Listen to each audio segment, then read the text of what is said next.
Donc en lien avec la vidéo précédente, maintenant nous allons rechercher à calculer l'aire qui se trouve ici sous la courbe, entre x qui vaut 0 et 2, de la courbe moins x carré plus 4. Donc cette aire, c'est l'intégrale qui va de 0 à 2 de moins x carré plus 4 dx.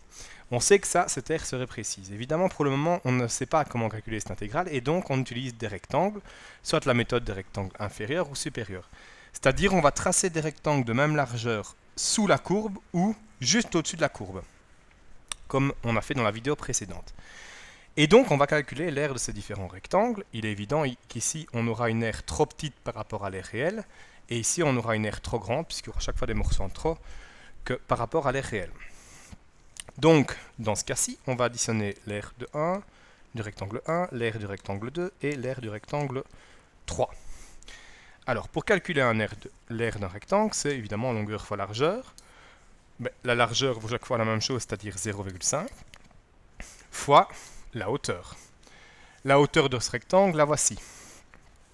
Alors, je sais évidemment que la courbe ici, c'est la courbe moins x carré plus 4. Ça, c'est la courbe de la fonction f de x. Je sais qu'à cet endroit, en ce point, x vaut 0,5. Mais malheureusement, je ne connais pas f de x. Et pourtant, ce f de x, c'est la hauteur.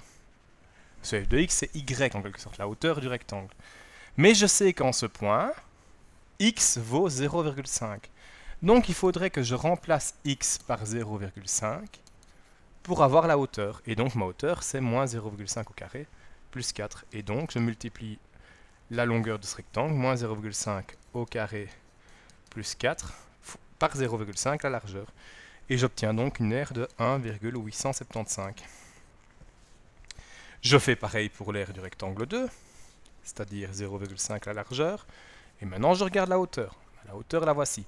Ah, mais je sais que x vaut 1. Donc ma hauteur ici, il faudra remplacer x par 1, c'est-à-dire moins 1 au carré plus 4, fois 0,5 fois la largeur, et on obtiendra une aire de 1,5. Et l'aire de mon troisième rectangle, c'est toujours 0,5 la largeur, fois la hauteur qui se trouve ici, c'est quand x vaut 1,5. Donc, pour trouver la hauteur qui se trouve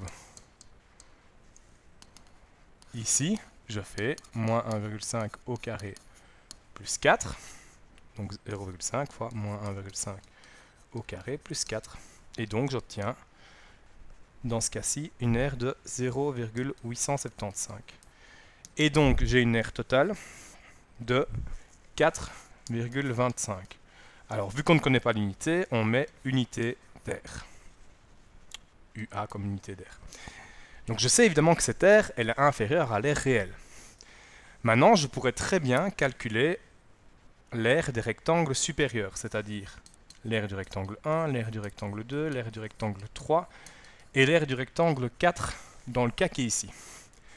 L'aire du rectangle 1, longueur fois largeur, c'est 0,5 la largeur, ça n'a pas changé, fois la hauteur. La hauteur ici c'est facile, ça tombe juste, c'est 4, ce qui nous fait 2. Alors si on analyse bien, plutôt que de refaire chaque calcul en cherchant les hauteurs, en fait, le rectangle 2 qui est ici, c'est le rectangle 1 qui est ici. Le rectangle 3 qui est ici, c'est le rectangle 2 qui est là, etc., etc. Je sais que ça ne me voit pas sur mon dessin, simplement parce que je n'ai pas été précis lors des constructions. Et donc, mon rectangle 2, c'est en fait le rectangle 1 de départ, c'est-à-dire 1,875. Mon rectangle 3 vaut donc 1,5 et mon rectangle 4 vaut 0,875. Ce qui veut dire qu'en fait, l'aire totale ici vaudra cette fois 6,25 unités d'aire. Aire évidemment qui est trop grande par rapport à l'aire réelle. Mais je sais dire maintenant que mon aire réelle est comprise entre 4,25 unités d'air et 6,25 unités d'air. Maintenant, dans la vidéo suivante, on va essayer de voir comment calculer cette aire et comment savoir évidemment qu'elle est bien comprise entre 4,25 et 6,25.